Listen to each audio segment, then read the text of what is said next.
semesta alam, Tuhan yang maha besar.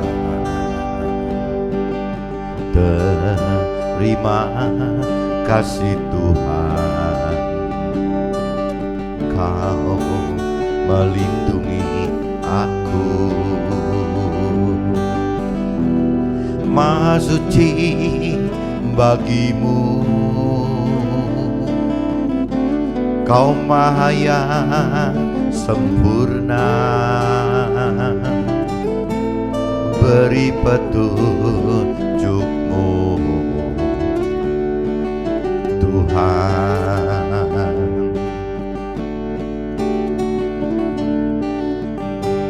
Tuhan semesta alam, Tuhan yang maha besar.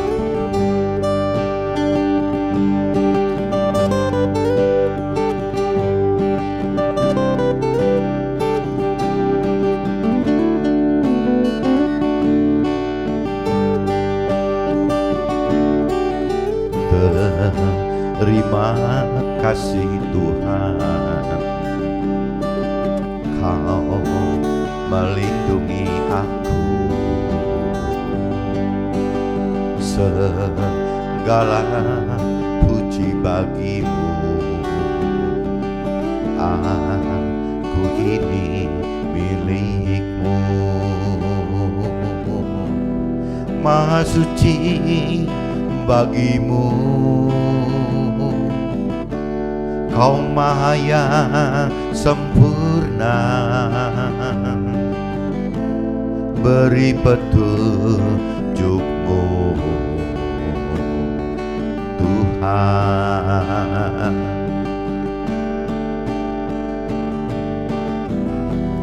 Maha suci bagimu,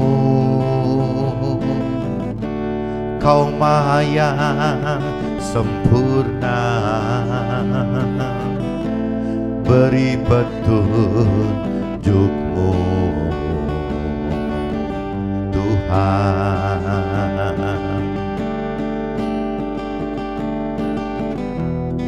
Maha suci bagimu, Kau maha yang sempurna. Beri petunjuk-Mu Tuhan.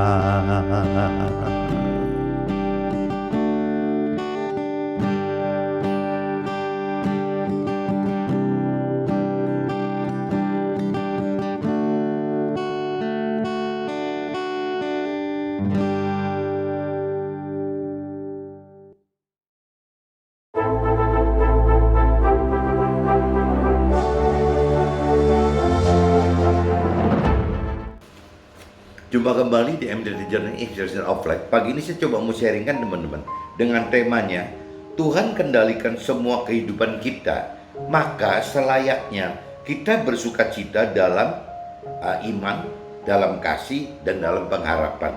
Saya ambil dari kitab 1 Korintus teman-teman. Kitab 1 Korintus pasal 1 ayatnya 18-25 dan kitab Markus pasal 15 ayatnya 33-41. Nah ini sebelum masuk ke sharing saya coba bacakan dulu dasar-dasar firman sharingnya gitu.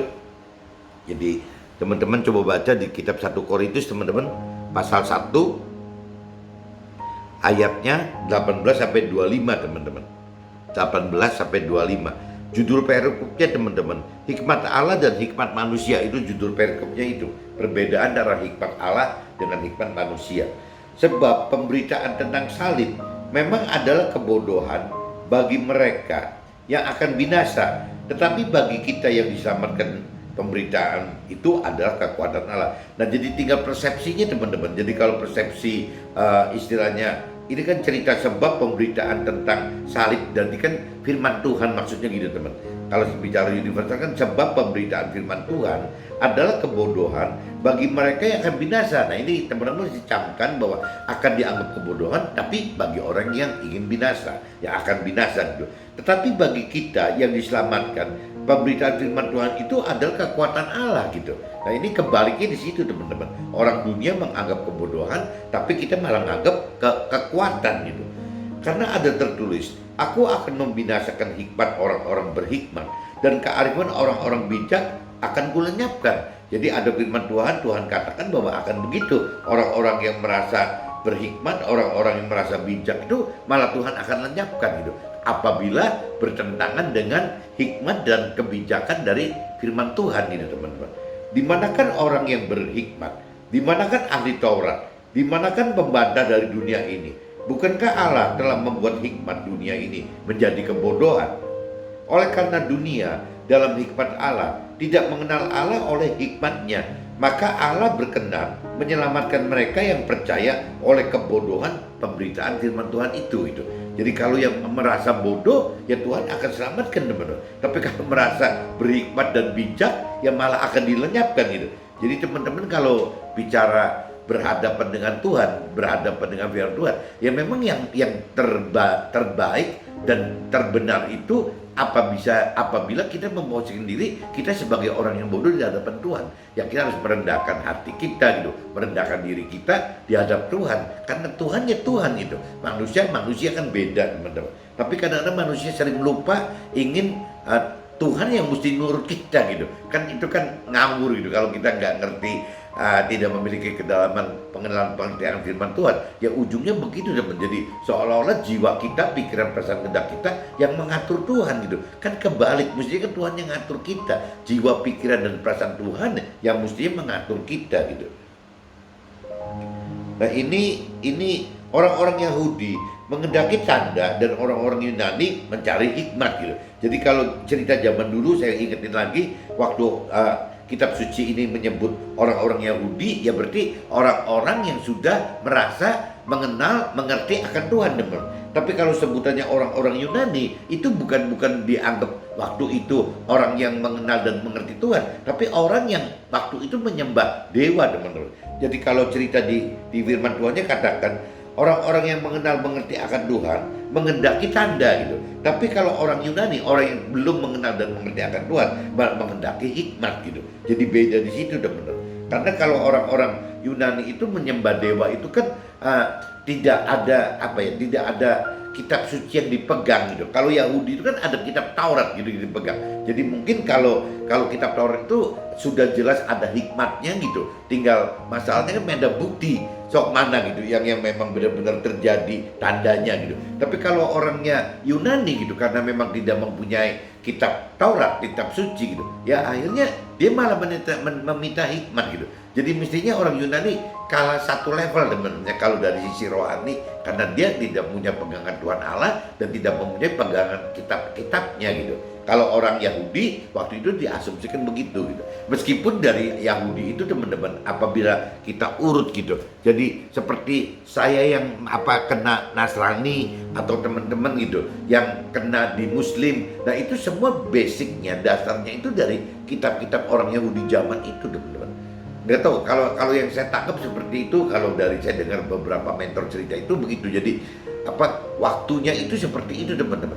Jadi Yahudi itu duluan gitu, misalnya anggaplah 2-3 ribu duluan, nah baru yang namanya Nasrani itu separohnya gitu, baru seribuan begitu. Nah baru cerita yang Muslimnya gitu, lebih muda lagi. Jadi urutannya yang tertua itu yaitu Yahudi kalau nggak salah 3.000-an tahun yang lalu, yang namanya Nasrani berarti 2.000-an tahun yang lalu, yang namanya Muslim berarti kurang dari 2.000 tahun yang lalu teman-teman. Nah cuman kalau dilihat dari teorinya gitu menurut mentor rohani, semua itu dasarnya tiga agama Yahudi, agama Nasrani dan agama Muslim ini tiga-tiganya bersumber dari Tuhan Allah teman-teman. Jadi mirip-mirip, ceritanya mirip semua gitu. Cuman beda perantaranya aja. Tuhan Allah itu menugaskan Nabi Musa, Nabi Abraham itu cerita zaman-zaman Yahudi itu gitu. Nah, tapi begitu zaman Nasrani yang ditugaskan itu Nabi Isa, teman. Tapi begitu masuk ke Muslim yang ditugaskan itu adalah Nabi Muhammad gitu. Nah, ini yang mungkin beda di waktu kalau dari sisi Tuhan Allah mungkin sama, tapi waktu masuk ke nabinya, nah ini ada beda. Apalagi datang ke kitanya, teman-teman. Tapi ya tinggal kita lihat mau kita samakan apa mau kita bedakan, itu kan tergantung kitanya. Tapi dasar hidupnya sama, teman-teman. Nah, tetapi kami memberitakan Kristus yang disalibkan untuk orang-orang Yahudi, suatu batu sandungan, dan untuk orang-orang bukan Yahudi suatu kebodohan. Jadi waktu memberitakan kebenaran firman Tuhan, ya orang Yahudi menganggap salah gitu, orang Yunani pun menganggap salah gitu. Waktu zamannya memberitakan kebenaran si Nabi Isa tersebut gitu. Tetapi untuk mereka yang dipanggil, baik orang Yahudi maupun orang-orang bukan Yahudi, kitab suci Nabi Isa adalah kekuatan Allah dan hikmat Allah gitu. Jadi tetapi untuk mereka yang dipanggil, baik orang Yahudi maupun, jadi maksudnya ada orang Yahudi yang terpanggil, ada orang Yunani terpanggil, ya itu sebenarnya firman Tuhan. Nabi Isa itu membawakan firman Tuhan sebagai kekuatan dan hikmat dari Allah gitu.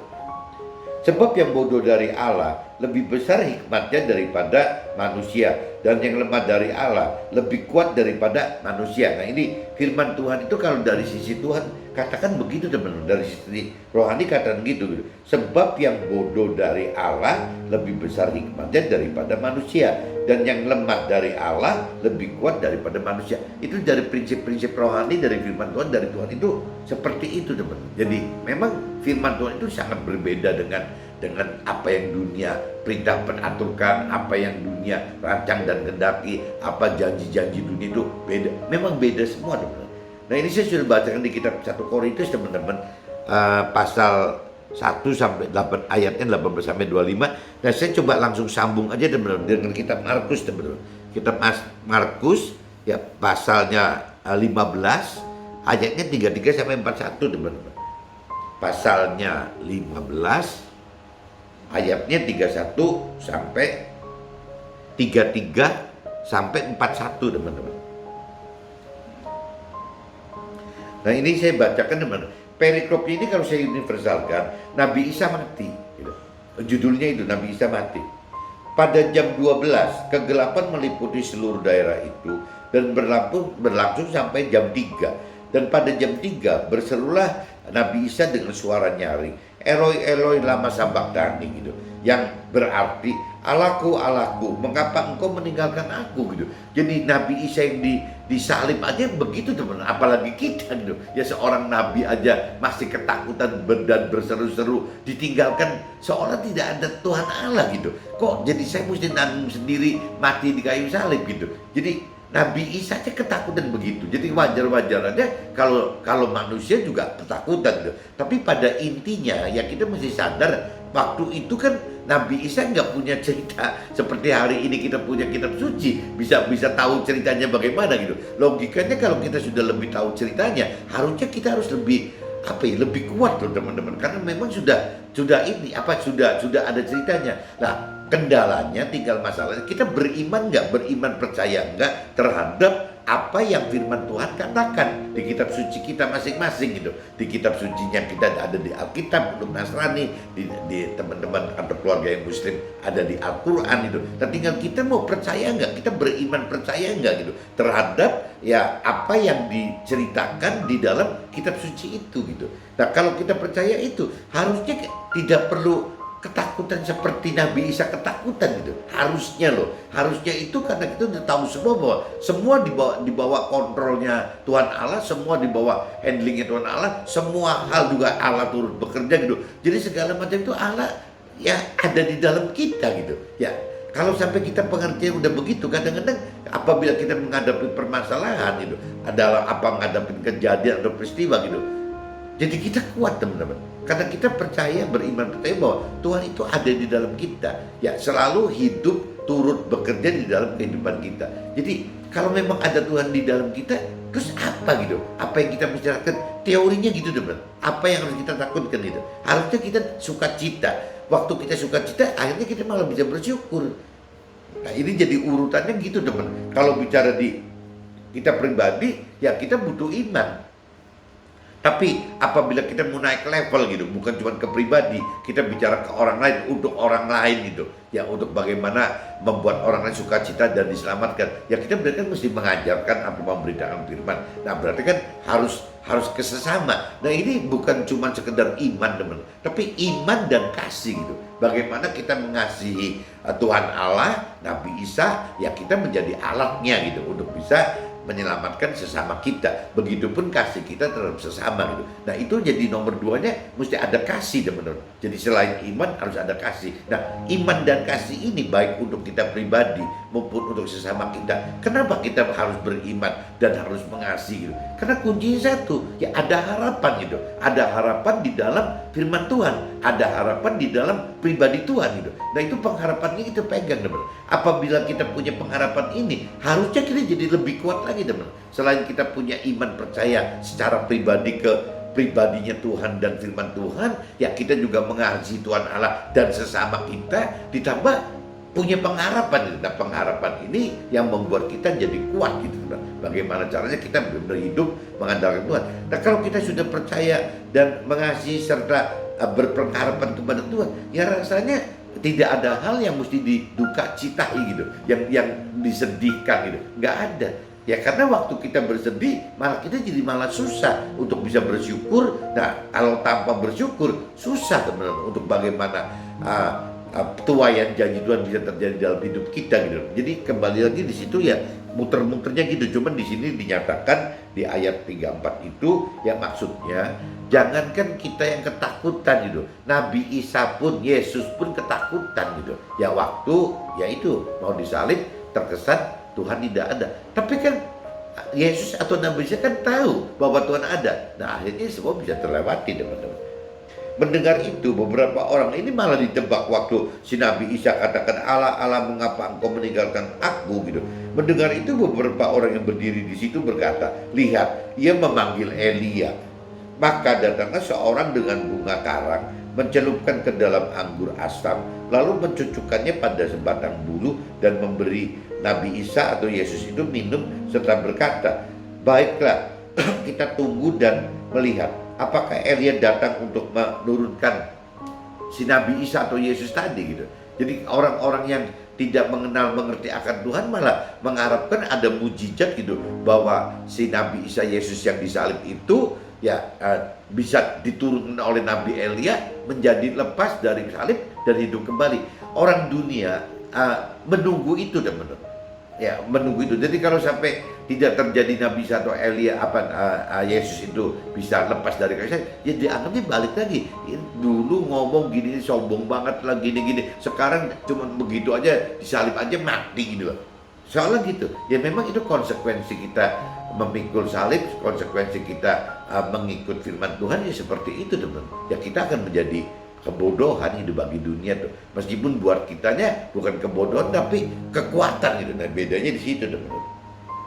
Lalu berserulah Nabi Isa atau Yesus itu dengan suara nyaring dan menyerahkan nyawanya gitu. Jadi ya udah, setelah itu meninggal gitu.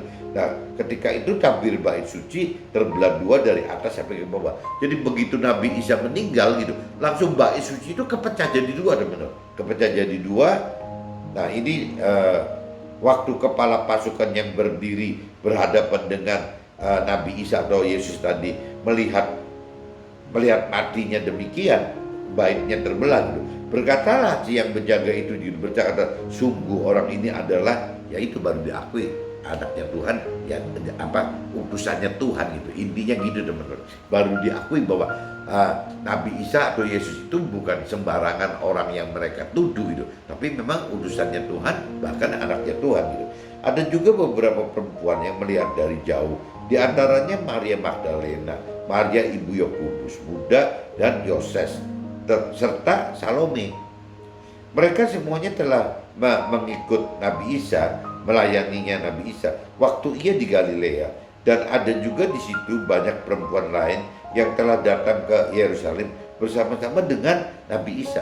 Jadi ini kalau di ayat 41, teman-teman, ini apa ya? Ini berbahagialah, bersyukurlah para istri gitu ya. Istilahnya bisa menjadi istri itu bisa menjadi pendukung-pendukung alat Tuhan loh teman-teman. Kalau kita universalkan bahwa Nabi Isa atau Yesus itu adalah alat yang dipakai Tuhan Allah gitu untuk memberitakan kebenaran demi keselamatan sesama semua orang lah. Nah, berarti di sini ceritanya kalau kita korek lebih lanjut gitu bahwa Nabi Isa itu pelayanannya itu justru disupport oleh istri-istri orang-orang yang istri-istri orang gitu, bukan bapak-bapaknya, tapi istri-istrinya gitu. Banyak istri-istri, ibu-ibu yang mensupport Nabi Isa itu dalam hal bagaimana mengajarkan kebenaran firman Tuhan gitu. Nah ini banyak sekali teman. Jadi ini kesempatan untuk para istri, para ibu-ibu gitu ya, atau kalau memang belum ada kesempatan untuk bergerak melayani langsung gitu, ya bisa juga ya melayani melalui yaitu orang yang digerakkan Tuhan menjadi alat Tuhan itu siapa gitu. Kalau kita percaya, kita support, kita dukung gitu sebagai pendukung ya, urusan dana mungkin, urusan konsumsi, urusan transportasi atau akomodasi gitu, ya terserah gitu, tapi jadi pendukungnya. Saya beberapa kali baca di kitab suci yang mendukung Nabi Isa itu justru banyaknya perempuan-perempuan ini teman-teman. Nah ini bersyukurlah dan bersukacitalah perempuan itu ya tetap terpilih oleh Tuhan Allah gitu teman-teman. Nah ini saya sudah bacakan teman-teman, sudah bacakan di kitab 1 Korintus pasal 1 ayat 18 sampai 25, dan saya sudah bacakan di kitab Markus pasal 15 33 sampai 41. Nah ini saya berlanjut ke draft saya aja teman-teman. Masuk ke draft saya. Judulnya kan tadi itu teman-teman. Jadi bagaimana caranya yang namanya Tuhan kendalikan semua kehidupan kita teman-teman. Jadi teman-teman mesti sadar bahwa Tuhan itu mengendalikan semua gitu. Apa yang kita alami di dunia ini dalam hidup kita, itu kita harus percaya bahwa Tuhan itu kendalikan kita teman. Tuhan turut bekerja dalam segala hal gitu. Nah, kalau sampai kita di pengertian kita seperti itu bahwa Tuhan itu bekerja secara segala sesuatu dengan kita gitu, terus kembali lagi apa bukannya selayaknya kita bersuka cita gitu? Apakah kalau kita hidup bersama Tuhan ada sesuatu yang pantas diduka citai gitu? Nah ini yang mesti kita coba simak teman-teman. Kadang-kadang kita nggak sadar gitu, kita jadi down itu karena kita sempat Tuhan jadi bukan kekuatan kita. Tuhan di pengertian ini jadi blank gitu. Akhirnya kita ketakutan teman. Ketakutan akhirnya jadi duka cita. Tapi kalau kita sadar bahwa Tuhan selalu bersama kita, ya harusnya itu tidak terjadi. Nah, cuman yang memang kalau kita bicara tadi yang Elo lama sahabatani tadi, itu kan juga satu bukti bahwa Nabi Isa dan Yesus pun bisa merasa seorang Tuhan tidak ada. Dalam kehidupan kita juga sama teman-teman. Ya kita bisa satu saat itu seperti Tuhan di mana ya? Kok Tuhan diem aja gitu? Kok Tuhan gak bela kita? Ada rasa itu. Tapi percayalah bahwa itu cara Tuhan bagaimana memproses iman kita teman-teman. Memproses bagaimana level iman kita naik gitu. Bagaimana juga memproses kedalaman pengenalan pengertian akan firman itu juga dalam gitu. Jadi selalu ada maksud Tuhan di situ teman-teman. Jadi kenapa misalnya kok Nabi Isa atau Nabi Isa atau Yesus ini wafat mati di kayu salib itu tidak ditemenin sama Tuhan Allah gitu. Ya karena balik lagi Tuhan Allah pengen bagaimana Nabi Isa atau Yesus ini imannya lebih terkatrol lagi gitu, naik lagi gitu. Kedalamannya lebih mengenal lagi, mengerti lagi akan firman. Yang Tuhan selalu minta begitu sampai akhir hidup kita juga rasanya nggak ada berhentinya Tuhan. Ya, teman-teman? Buktinya Nabi Isa atau Yesus juga alamin itu pada saat-saat meninggalnya gitu. Ya itu kita juga rasanya akan alami perubahan iman ke iman, pengertian ke pengertian, pengenalan ke pengenalan gitu, pengenalan ke pengenalan akan Tuhan, pengertian Tuhan ke dalam pengertian Tuhan lagi, ya iman Tuhan, iman kepada Tuhan juga lanjut iman ke Tuhan lagi gitu. Nah, cuman memang kalau pagi ini saya bawa iman kasih dan pengharapan itu dengan harapan itu teman-teman, karena ya kembali lagi firman Tuhan menghendaki kita ini tuh bukan cuman egois, yang penting saya melakukan firman, yang penting saya dapatkan keselamatan akhirat. Waktu kita sudah dewasa rohani, teman, beban kita itu tidak cuma cukup bagaimana kita melakukan firman Tuhan gitu, tapi kita juga harus mengajarkan firman Tuhan. Yang Tuhan inginkan seperti itu, teman-teman, bukan cuma melakukan firman Tuhan gitu. Jadi bagi kita yang sudah melakukan firman Tuhan, yuk kita berjuang sekali lagi bagaimana untuk bisa mengajarkan firman Tuhan. Nah, mengajarkan firman Tuhan yang saya selalu katakan, bagi mentor-mentor rohani yang punya talenta mentor rohani, ya pasti mengajarkan teori-teori rohani gitu. Tapi bagi kita-kita yang di marketplace, di sekuler, ya, atau orang apa sebagai pengusaha atau sebagai orang karir, kita kan nggak punya talenta sebagai mentor rohani, teman-teman. Dan kita nggak pernah dididik, tidak pernah punya waktu sebanyak itu untuk mempelajari teori rohani. Ya kita berarti cuma bicara bersaksi aja, teman. Bagaimana caranya kita memberitakan, mengajarkan firman Tuhan lewat memberitakan firman Tuhan, lewat kesaksian hidup kita, teman. Ya kita hidup bersama Tuhan dan hidup di dalam firman Tuhan. Ya itu yang kita mesti saksikan ke teman-teman, teman. Jadi kurang lebihnya itu, teman. Jadi bagaimana kita bisa menjadi alat Tuhan untuk bisa menyelamatkan juga, memberitakan atau kesaksian kita supaya sesama kita juga mendapat keselamatan dari Tuhan, teman. Jadi itu fungsinya gitu. Nah itu berarti kita mesti punya kasih gitu, mengasihi sesama kita dan juga mengasihi Tuhan gitu. Kalau Tuhan tanya apa sih yang paling penting, yang nomor satu syaratnya melakukan firman itu adalah mengasihi Tuhan dan mengasihi sesama kita. Jadi mengasihi Tuhan dalam arti kata ya kita taat atas rancangan kehendak Tuhan gitu yang Tuhan berikan kepada kita, dan mengasihi sama bentuknya yang tadi, teman-teman. Bagaimana kita memberitakan lewat kesaksian hidup kita ya akan firman-firman Tuhan itu supaya sesama kita itu mendapat keselamatan gitu. Minimal yang harus bisa melakukan firman Tuhan gitu. Nah, tapi waktu kita sudah bisa mengajarkan atau memberitakan atau menyaksikan firman Tuhan katakan kitanya nanti kalau di dalam surga itu ya posisinya itu jadi lebih tinggi gitu daripada orang yang hanya melakukan itu firman kata-kata gitu. Dan juga ada yang mengatakan bahwa kita jadi lebih besar gitu, lebih besar di dalam surganya, lebih besar kedudukannya mungkin atau apa gitu dibanding dengan hanya melakukan firman Tuhan. Dan bisa juga diasumsikan kita lebih dekat, teman. Ya semakin kita bisa mengajarkan firman Tuhan, memberitakan firman Tuhan atau menyaksikan firman Tuhan, ya kita jadi lebih dekat lah, posisi kita lebih dekat Tuhan di alam akhiratnya dibanding hanya melakukan firman Tuhan. Jadi saya bawa itu iman dan kasih, teman-teman.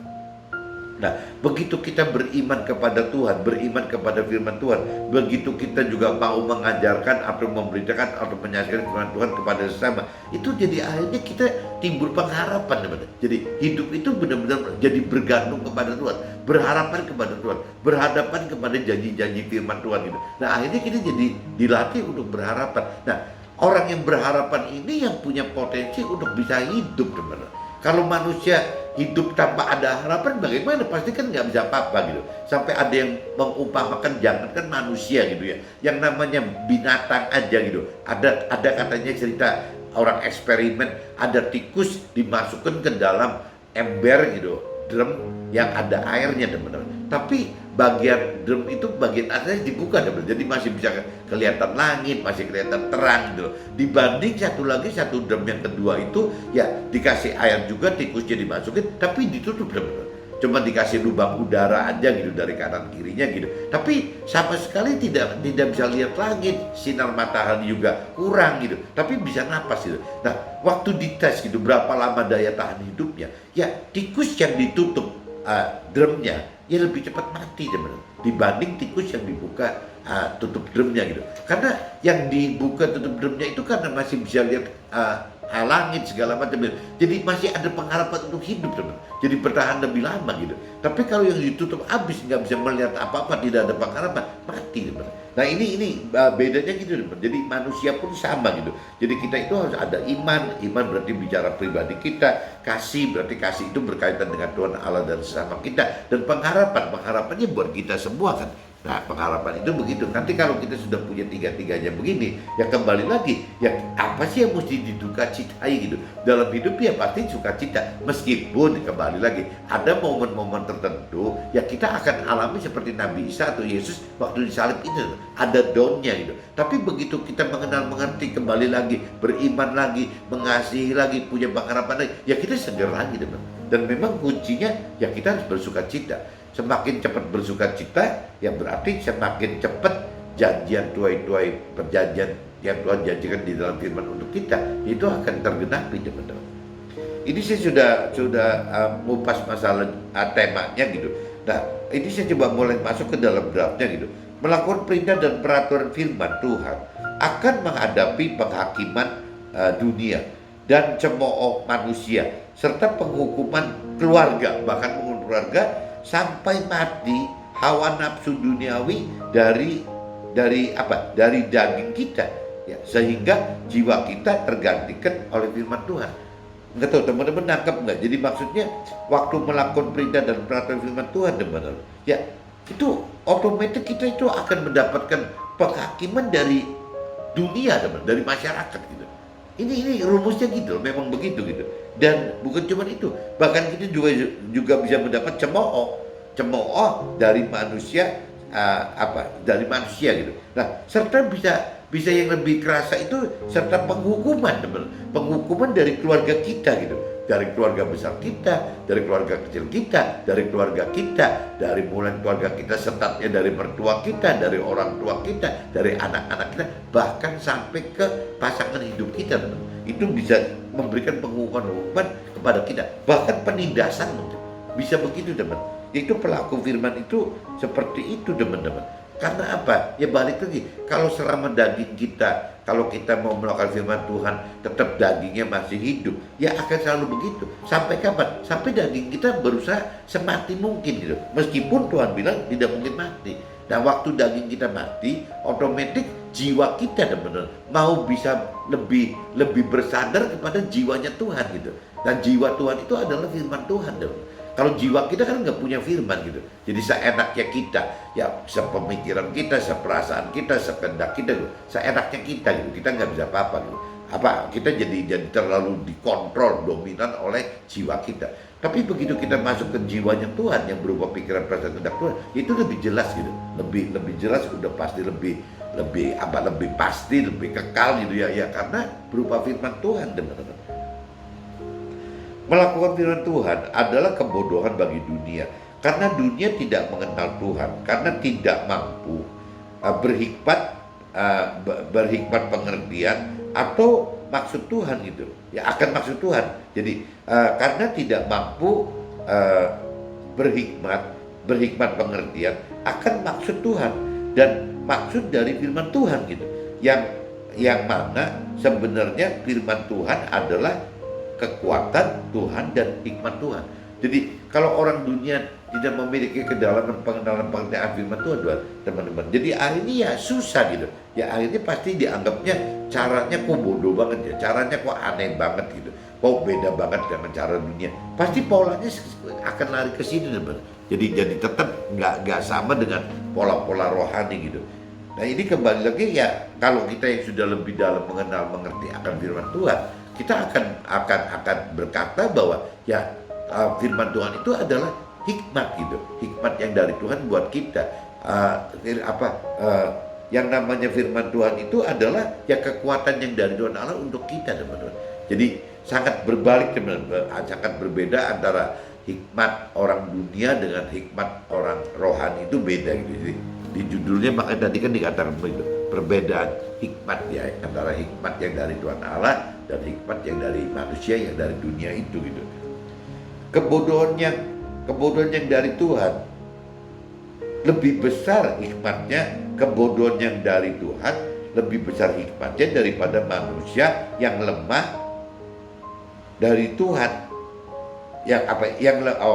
Jadi maksudnya gini, kebodohan yang dari Tuhan lebih besar hikmatnya daripada manusia, dan yang lemah dari Tuhan lebih kuat daripada manusia. Di kitab 1 Korintus, teman-teman, pasal 27 sampai 28 dikatakan, tetapi apa yang bodoh bagi dunia Dipilih Allah untuk memalukan orang-orang yang berhikmat, dan apa yang lemah dari bagi dunia dipilih Allah untuk memalukan apa yang kuat. Itu cerita ayat 27 teman-teman. Jadi saya ulang lagi, tetapi apa yang bodoh bagi dunia, yang dianggap bodoh oleh dunia gitu, dipilih Allah untuk memalukan orang-orang yang berhikmat dan yang berhikmat gitu. Yang bodoh itu malah dipilih Allah untuk melawan orang-orang yang merasa berhikmat, dan yang lemah gitu dipilih juga oleh Allah ya untuk memalukan apa yang kuat gitu. Jadi Tuhan itu memang menghendaki kita itu bodoh dan lemah gitu. Jadi selama kita masih merasa bahwa kita ini pintar, merasa kita ini kuat, ya untuk memang bersandar hidup kepada Tuhan Allah secara pribadi, ke firman Tuhan Allah gitu, kayaknya sulit teman-teman, karena memang rumusnya seperti itu. Jadi kalau kita sudah orang-orang yang sudah matang gitu ya, dewasa rohani di dalam Tuhan, ya rasanya sudah terkikis sebenarnya, yang namanya kesombongannya sudah tidak ada gitu loh. Udah gak ada mentang-mentang gimana, udah gak ada teman. Jadi dan merasa yang gak kuat gitu ya, lemah gitu ya bukan di posisi yang pengen di nomor 1 terus gitu ya, enggak gitu. Jadi ya itu orang dewasa rohani ciri-cirinya seperti itu teman. Jadi kalau yang merasa dewasa rohani tapi masih sombong, masih merasa kuat, ya itu salah gitu. Bukan yang dari rohani, bukan yang dari pengertiannya Tuhan, tapi dari dunia gitu. Nah, kalau dilanjut ke ayat 28-nya teman, dan apa yang tidak terpandang dan yang hina bagi dunia dipilih Allah gitu. Yang tidak terpandang dan hina malah dipilih Allah gitu. Bahkan apa yang tidak berarti dipilih Allah untuk meniadakan yang berarti. Bahkan yang disepelekan oleh dunia itu ya bisa Tuhan Allah pilih untuk bisa ya meniadakan yang dari dunia yang dianggap hebat itu, berarti itu gitu. Jangankan kita yang hanya manusia, Nabi Isa saat menunggu kematian berseru kepada Tuhan. Ini cerita yang tadi kan teman-teman. Jadi jangankan kita manusia gitu, Nabi Isa Yesus yang sudah seorang nabi aja gitu, ya masih bisa ketakutan teman-teman. Waktu ingin meninggal dunia gitu, ya masih bisa nyebut Allahku, Allahku, mengapa engkau meninggalkan aku gitu. Nah berarti kita juga kadang-kadang kan merasa begitu teman-teman. Ya kita merasa tidak merasa bahwa ada kehadiran Tuhan di dalam hidup kita loh. Momen itu tuh ada gitu. Memang kita akuin, memang ada momen-momen, waduh ini karena Tuhan. Oh ini ya karena kita kita jiwa kita berpikir, berperasaan, berkehendak bahwa Tuhan waktu itu ada di kita gitu. Tapi waktu kondisi kita down gitu, ya seperti Nabi Isa alamin itu kan, jadi sudah kehilangan ini, Tuhan ada enggak gitu ya? Tuhan di manakah kau dicari gitu? Ya kenapa Tuhan ninggalkan aku gitu? Ya itu kan orang kan jadi kayak orang kehilangan Tuhan gitu. Padahal Tuhan itu kan tidak, teman. Tuhan itu kan selalu setiap saat gitu ada hadir di dalam setiap manusia, teman. Kenapa? Nah, karena Tuhan maha hadir gitu. Bukan seperti manusia atau makhluk yang lain tidak maha hadir. Yang maha hadir kan cuma Tuhan, teman. Jadi Tuhan yang maha hadir, berarti setiap saat ada kita.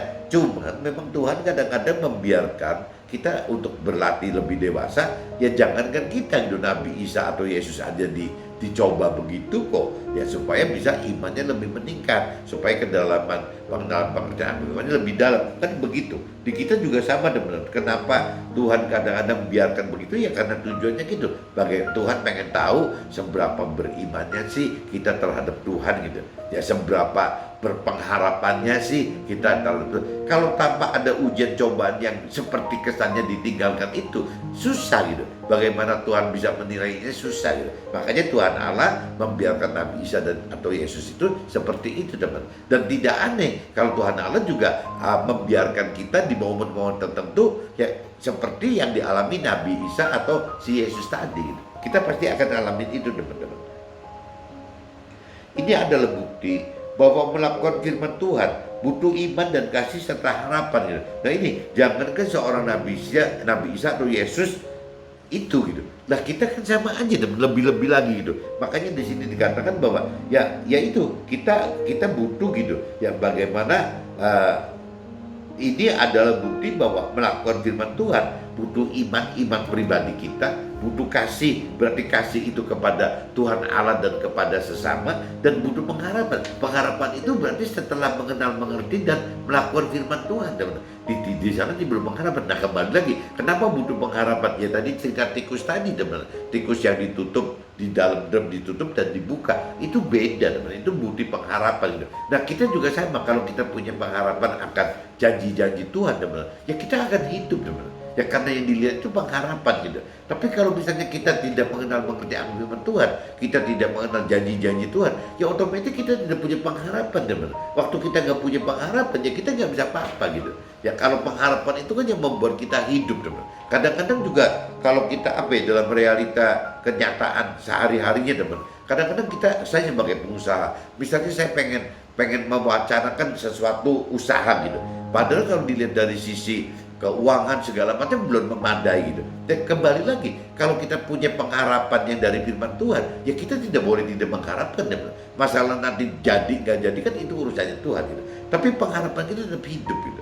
Dan kalau kita percaya bahwa bukan pentingan uang atau pentingan Tuhan gitu untuk mengdeal suatu usaha baru misalnya. Lah, kalau orang dunia pasti katakan ya perlu uang, masa perlu Tuhan gitu. Ya namanya juga mau buka usaha gitu. Ya kenapa mesti perlu Tuhan gitu? Ya perlunya perlu uang. Itu kan pola-pola dunia mikir gitu, teman. Tapi kalau bicara orang-orang yang rohani, yang benar-benar sudah dewasa rohani, ceritanya antara bobot kepentingan uang untuk membuat satu usaha dengan bobot berkat Tuhan gitu, kasih dari Tuhan, itu harus nilainya sama, teman, minimal sama. Bahkan orang rohani itu harusnya beranggapan bahwa uang itu nomor kesekian gitu. Yang penting kalau Tuhan yes, ya pasti jadi gitu.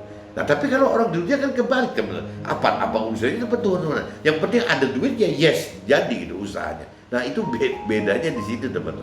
Cuman kalau cerita versi-versinya manusia itu kan ya karena pakainya rasional, ya wajar aja gitu. Kalau misalnya kita punya 100 miliar untuk beli usaha yang 100 miliar kan wajar, teman. Tapi kalau cerita di dalam Tuhan itu, ya jangan-jangan uangnya cuma 100 miliar, tapi ngedilnya bisa 1 triliun, 10 triliun gitu. Kenapa? Karena yang sisanya itu kan dengan kekuatan supranatural, dengan kekuatan yang irasional, bukan kekuatan yang natural. Kalau dunia kan yang tadi saya umpamakan kan begitu. Kalau bicara bentuk usaha itu butuh 100 miliar, ya berarti kan butuh dananya 100 miliar, teman, yang untuk bisa mencukupi 100 miliar itu gitu. Nah, tapi kalau bicara di cerita versi rohani kan beda gitu, tidak bisa banding seperti rasional, ya karena irasional tidak bisa pakai power yang natural, karena memang supranatural gitu. Ya kalau cara Tuhan ya caranya seperti itu.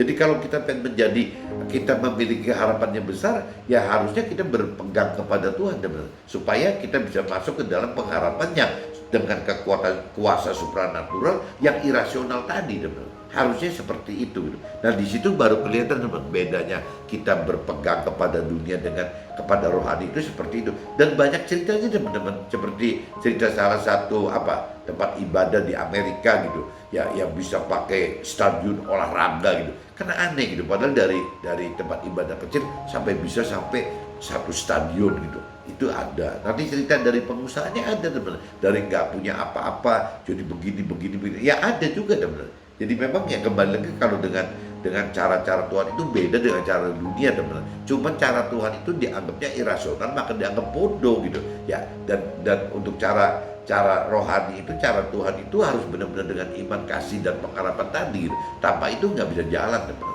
Beda dengan cara-cara dunia yang hanya mengandalkan uang saja bisa jalan. Tapi ya cara dunia gitu yang timbulnya gitu. Ini butuh iman untuk pribadi kita percaya kepada pribadi Tuhan dan firman Tuhan gitu. Dan berlanjut butuh kasih demi sesama kita terselamatkan karena keberanian kita melakukan dan mengajar firman Tuhan gitu. Apapun konsekuensi dari dampak pengajaran yang dapat yang positif atau negatif dari pandangan dan pendapat sesama. Maksudnya gini, teman, butuh iman untuk pribadi kita percaya kepada pribadi Tuhan dan firman Tuhan. Itu jelas gitu. Jadi dari sisi pribadi kita itu, kita untuk bicara iman kita butuh gitu. Kita butuh untuk bisa percaya pada pribadi Tuhannya dan percaya kepada firman Tuhan. Tapi terus kan meningkat teman-teman, tidak cuma bicara iman ke pribadi kita, tapi berlanjut gitu. Butuh juga kasih ya bagi Tuhan Allah maupun sesama gitu. Nah itu udah level 2 nih teman. Kalau tadi kan baru level 1 untuk iman untuk kaitannya dengan kita pribadi. Nah ini kalau bicara kasih itu udah level 2. Bagaimana kita mengasihi Tuhan Allah dan bagaimana kita mengasihi sesama. Nah ini nggak mudah teman-teman. Ya waktu kita tersapan oleh karena keberanian kita melakukan dan mengajar firman Tuhan lewat kesaksian tadi gitu. Apapun konsekuensinya loh. Waktu kita mengajarkan firman Tuhan, waktu kita memberitakan firman Tuhan, waktu kita menyaksikan gitu kejadian hidup kita bersama Tuhan dan firman Tuhan kepada sesama kita, itu konsekuensinya banyak teman-teman. Ya bisa dicemooh, dihina, di segala macam gitu. Karena belum tentu semua orang mau mendengarkan itu gitu. Ya karena apa? Karena dianggapnya bodoh gitu. Nah ini satu tantangan lagi teman-teman. Jangankan disalib gitu seperti Nabi Isa atau Yesus tadi. Melakukan firman Tuhan aja dengan cara memberitakan firman Tuhan. Yang melakukan firman Tuhan berarti sifatnya kan pribadi gitu, yang berkaitan dengan iman kita. Ini kalau bicara bagaimana memberitakan atau memberikan kesaksian tentang hidup kita bersama Tuhan di dalam firman Tuhan, itu aja juga udah satu hal yang berat. Kalau waktu kita dicemooh, waktu kita dihina, bisa-bisa kita juga bisa mikir, Tuhan, seperti tadi Nabi Isa katakan kan, Allahku, mengapa engkau meninggalkan aku? Jangan-jangan kita juga akan katakan hal yang sama teman. Ya cuman karena diperbodoh sama masyarakat misalnya, ditindas oleh keluarga, dicemooh, dihina oleh istri kita atau oleh suami kita. Nah itu aja kadang-kadang hati kita udah nangis teman. Ya Tuhan gitu, kita udah bicara Tuhan gitu. Tuhanku, mengapa engkau meninggalkan aku gitu. Ya itu dalam hal waktu kita ingin mengajarkan firman Tuhan dalam bentuk memberitakan atau menyaksikan firman Tuhan, ya akan ada hal seperti itu gitu. Nah kita akan kuat teman-teman apabila kita memang punya prinsip bahwa kita mengasihi Tuhan gitu dan juga mengasihi sesama kita. Karena kalau Tuhan ditanya apa yang paling penting kita dalam hal dari sekian banyak firman itu apa? Ya cuma 2 katanya. Ya bagaimana mengasihi Tuhan dan bagaimana juga mengasihi sama kita seperti kita mengasihi diri kita sendiri. Cuma itu aja teman-teman. Nah ini yang kita mesti coba gitu. Nah nanti kalau kita sudah bisa beriman sendiri gitu terhadap firman pribadi Tuhan dan firman Tuhan, dan kita juga bisa mengajarkan lewat pemberitaan kesaksian kehidupan kita bersama Tuhan firman Tuhan kepada untuk Tuhan dan sesama kita gitu. Ya kita berarti udah masuk dalam kategori iman dan kasih teman. Nah tinggal satu lagi, kalau kita udah beriman dan mempunyai kasih, ya kita akan terus-terusan kan makin mengenal-mengerti akan firman Tuhan teman. Waktu kita mengenal-mengerti akan firman Tuhan, kita makin mengenal-mengerti akan janji-janji Tuhan, kita makin mengenal-mengerti akan rancangan Tuhan. Ya ujungnya berpengharapan teman. Bagaimana saya pribadi dan sesama yang tadi kan yang kita beritakan firman Tuhan itu gitu, ya bisa bersama-sama untuk bagaimana berharap kepada janji-janji Tuhan teman. Apa yang Tuhan janjikan gitu, apa yang Tuhan rancang kendaki. Nah ini kalau orang dunia kan tidak mengenal ini teman. Jadi akhirnya ya kacau sendiri gitu teman-teman. Jadi nggak ngerti, seperti ya balik lagi kalau jalan nggak punya peta, nggak punya kompas gitu. Ya mungkin sesat tuh, bisa tersesat gitu. Nah ini orang yang beriman, yang ada kasih serta berpengharapan itu, yaitu jalan hidupnya itu pasti lebih akan terang gitu teman. Nggak banyak sandungan yang karena nggak mengerti firman Tuhan gitu. Selain butuh Tuhan dan kasih, juga dibutuhkan harapan teman. Ini tadi udah nyambung lagi. Jadi selain butuh iman kita untuk pribadi kita butuh kasih juga untuk Tuhan Allah dan sesama kita, tapi dibutuhkan juga harapan. Nah, dibutuhkan harapan oleh karena janji-janji Tuhan gitu. Kalau tidak ada janji-janji Tuhan, ya kita tidak berpengharapan, susah gitu. Mengharapkan apa gitu. Jadi kalau bicara harapan itu pasti kaitannya dengan janji-janji Tuhan teman, dan rancangan dan juga kehendak Tuhan. Dan oleh karena hikmat pengertian iman dan kasih serta harapan kepada Tuhan, selayaknya kita dapat bersuka cita. Nah ini kalau kita sudah memiliki semua, ada iman yang kita kuat sebagai kekuatan Allah, sebagai hikmat dari Tuhan Allah, kan firman katakan gitu. Kalau kita anggap bahwa ikut Tuhan itu adalah mendapatkan hikmat dan kekuatan. Ya waktu iman itu juga sama, teman. Kita benar beriman itu karena kita mendapat hikmat pengertian akan arti iman.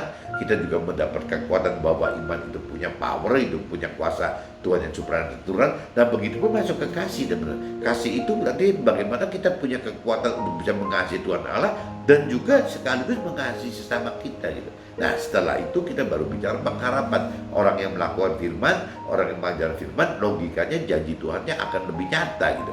Nah ini yang kita harapkan, ya janji-janji Tuhan itu, teman-teman. Nah meskipun ya apa sih, jadi kembali lagi, kalau memang kita sudah memiliki iman gitu, ya kita juga memiliki kasih, kita juga memiliki pengharapan. Nah kembali lagi yang di temanya, teman-teman. Terus apa gitu, apa yang kita mesti khawatirkan gitu kan? Semua juga harusnya kita sudah percaya ada di bawah kontrolnya Tuhan, ya di bawah kendali Tuhan. Tuhan turut bekerja dalam segala sesuatu dengan kita gitu. Ya mestinya nggak ada yang ditakutkan, benar. Ya kita harusnya logikanya bersuka cita gitu. Ya, nah bersuka cita itu akhirnya lebih mudah untuk bersyukur, teman-teman. Nah kalau kita udah bicara bisa bersyukur, berarti kemungkinan menuai janji Tuhan itu makin besar.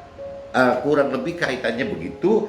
Nah ini kembali lagi, jadi ya dipikir kenapa kalau memang seperti itu Nabi Isa dan Yesus kok masih ketakutan waktu ingin meninggal di kayu salib itu, masih mengatakan Allahku, Allahku, mengapa engkau meninggalkan aku. Nah di kita pun maksudnya Tuhan, maksudnya firman juga sekali-kali kita alami itu tuh nggak aneh, teman. Jangankan kita ngalamin down gitu ya, frustasi gitu. Ini namanya Nabi Isa aja yang beda level aja bisa begitu kok, apalagi kita yang manusia normal. Maksudnya begitu, teman. Ada ceritanya Nabi Isa itu adalah untuk supaya kita, kenapa sih kita dikasih eksis begitu? Karena Tuhan tidak mau mematikan daging kita, teman-teman. Kenapa Tuhan tidak mau mematikan daging kita, hawa nafsu kita? Karena lewat daging dan hawa nafsu kita, Tuhan bisa naikkan iman kita. Tuhan bisa memperdalam pengenalan pengertian firman Tuhan gitu. Maksudnya gitu, teman. Sehingga setelah kita mendalami pengenalan firman Tuhan dan level iman kita tinggi, kita bisa menuai janji Tuhan lebih maksimal. Tuhan pengen seperti itu, teman. Jadi Tuhan tidak mau balik lagi mematikan daging kita, tidak mau mematikan nafsu duniawi kita, karena Tuhan pengen kita untuk lebih gitu, lebih dapatkan tingkat iman yang lebih dan juga mendapatkan benar-benar janji Tuhan lebih gitu. Oke teman-teman, see you, bye bye.